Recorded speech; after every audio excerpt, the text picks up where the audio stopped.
Tama naman yung sinabi nila, sa dami ng mga problema, sa dami ng mga pinagdadaanan mong hindi maganda sa buhay lalo na araw-araw, nade-drain ka, sobrang down na down ka. Pero kahit ganun yung pinagdadaanan mo ngayon, sana makaharap ka pa rin ng paraan paano tumawa, paano maging matapang, paano ipagpatuloy yung buhay sa kabila ng mga ganyang bad experience na kinakaharap mo ngayon. Kasi alam ko na sobrang galing mo, you're a great and a good person. Kaya wag mong sayangin yung buhay mo na sukuan yung mga ganyang problem.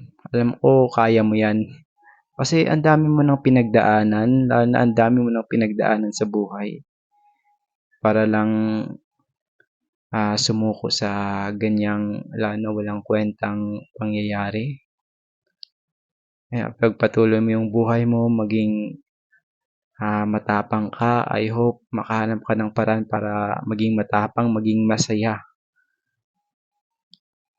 At sana lahat ng mga pangarap mo, pinapangarap mo sa buhay matupad. Alam kong kaya mo yan.